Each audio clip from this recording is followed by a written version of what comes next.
Hello ओडिशावासी मु आपण मानको आरडी रंजिता। तो चलतु आज होउची गोटे पिठा तैयारी करिबा नुआ प्रकारर जार ना होची दूधकुली। आवश्यक सामग्री गुड़िक है गरम पानी, अमूल, गुजराती, नड़िया, गुड़, चूना, चीनी, तापरे आसी होची हम काजू किशमिश, क्षीर, शेष होची सुजी। दूधकुली पिठा पई प्रथमे आमे प्रस्तुत करिबा पूरो पई मु नेची गोटिए नड़िया देखि पारुथिबे ताकू पूरा चुना चुना कर देबा पई पड़िबो। एपटे आमे पूरा प्रस्तुत करिबा। चलंतु प्रथमे गरम कढ़ई उपरे आमे ढाली दबु नड़िया को किछि समय भाजी दबु रेड रेड हेबा पर्यंत भाजी। जेहेतु मु एई पिठाटी प्रथम थर खाउची, प्रथम थर करूची आ प्रथम थर देखुची मध्य, तेनु टिके भूल हे गले सेटाकू आपण माने एडजस्ट करि नेबे। तापरे आमे नड़िया उपरे पकेइतिलु गुजराती भल से तार बास्ना जेते पर्यंत न बाहरुची आपण नाड़ी चलीथिबे। तापर आमे नेइचु गुड़टी निहाती दरकार एई पूरो पई। मने रखि थांतु सांग माने जदी आपण माने नड़िया जेतिकी अनुसार नेइचंती ताठू अधिका गुड़टी दरकार, कारण एई गुड़टा ही पूरोर स्वाद अधिका बढ़ाइबो। आ गुड़टे देखि पाथबे भलो से मेल्ट हेबा दरकार।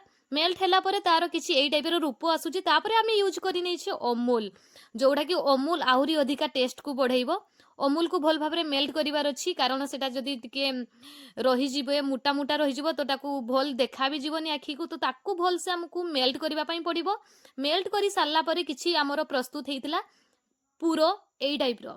दूधकुली पई पूरो प्रस्तुत करि सारला परे एपटे आमे नबा चूना आ होउची हमर सुजी, ताकू भल से मेल्ट करिवा। मने रखि थांतु याकू आमे गरम पानी रे यूज करिवा। एठी आमे नै गले गरम पानी देखि पारुथिबे। आस्ते आस्ते ताकू हमकू मेल्ट करिवार अछि। हाथ सहायरे ताकू पूरा दम लगे कि मेल्ट करिवार अछि। जदि आपण माने चाहिबे चुल्ही माध्यम रे भी आपण गरम पानी सहायरे खळी धरी पारिबे, किंतु एटा आमे हाथ रे करिछु उषुम पानी बाहर करिकि देखि पारुथिबे एई टाइप रो किछि खळी भलिया एटा भी प्रस्तुत हे गला हमर पिठा। देरी न करी चलंतु एबे आमे पिठारो आकार टिए देई दबा, जोडा कि भेरी इंपोर्टेंट। तो चलंतु संग माने एपटे भाई पिठारो आकार दबा पई पूरा बेली पकेइलेनी देखि पारुथिबे। एई टाइप रो बेलिबा द्वारा संग माने पिठाटी आकार दबा पई टिके सहज होइथाय, तेनु आमे बेली पकेइथिलु। तापरे आमे पूरो यूज करिथिलु देखि पारुथिबे।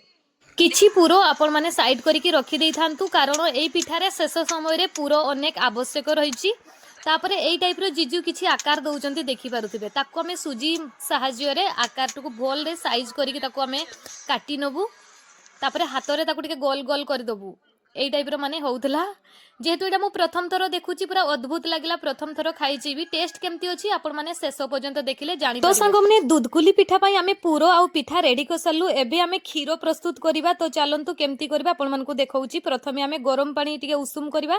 उषुम परे सेठी आमे किछि क्षीर सेठी ढाली दउचु देखि पारुथिबे। मु मात्र एठी गुटे ही क्षीर नेइची, आपण चाहिले दीटा नै परिबे।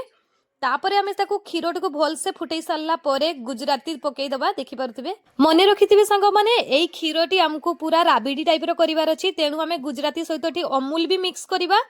आपण मानको कहिथिले एठी अमूल भी मिक्स करिबा। तापरे हमर चीनी भी ऐड हबो। तो चलंतु प्रथमे आमे अमूल टिको पकेई दबा, ताकू भल से मेल्ट करिबा पर्यंत ताकू नाडुथुबा। तो मेल्ट ही सारला परे मु एठी नेइची चीनी स्वाद अनुसार। आपण चाहिले बेसी भी नहीं पारबे कि कम भी नहीं पारबे। तो एठी मु चीनी नेइची, बहुत कम नेइची। चीनी नै सारला परे सांग माने ताकू टिके गप गप करी फुटेबा पड़िबो। दूधकुली पई सांग माने हमर रेडी हिची क्षीर। तो हमर पिठा को एबे ता भितरे छाड़ीबा पई पड़िबो। गोटे परे गोटिए गबा गप करके छाड़ीबा पई पड़िबो। छाड़ी सारला परे सांग माने 15-20 मिनिट ताकू हमें ढंकेई की रखिबा पई पड़िबो, घोड़ेई गुडा की। तो सांग माने 15 मिनिट हमर कंप्लीट हे गला। तो चलंतु देखिबा पिठार कोन अवस्था अछि एबे। तो देखि पारुथिबे पिठा किछि एई टाइप रो हमर हेइची, माने पूरा सिजी जाईची पिठा। सिजी सारला परे आमे ताको आउ टिके फुटेइबा।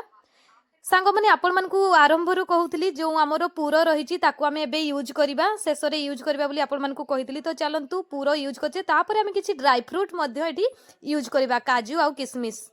तो चलंतु एसबु पकई सारला परे सांग माने आउ किछि समय याकू फुटेबा पई पड़िबो। किछि समय फुटी सारला परे देखिबे टिके राबिडी टाइप रो ता टेस्ट भी आसीबो। आ आखी को भी पूरा राबिडी बलिया देखा जिवो। फुटी सारला परे येलो येलो हे जिवो। तो चलंतु याकू आमे किछि ये रे बाहर करी दबा। तो देखि पारुथबे एई टाइप रे किछि हेइची। जेहेतु मु फर्स्ट टाइम करिची, जदि किछि माने माइनस लागुथबो तो कमेंट करिवे। तो फाइनली हमर रेडी हे गला दूधकुली पिठा। नामटा तो मु प्रथम थर सुनिथिली, जीजुंको घरे जाई कि एटा हमें ट्राई करिथिलु। तो आपण माने भी करंतु केमती लागुची। ऊपर टिके ड्राई फ्रूट जदि हमें यूज करिथांते आहुरी सुंदर लागि थांता। ଭିଡ଼ିଓଟି ଭଲ ଲାଗିଥିଲେ ଲାଇକ୍ କରନ୍ତୁ। ଜୟ ଜଗନ୍ନାଥ।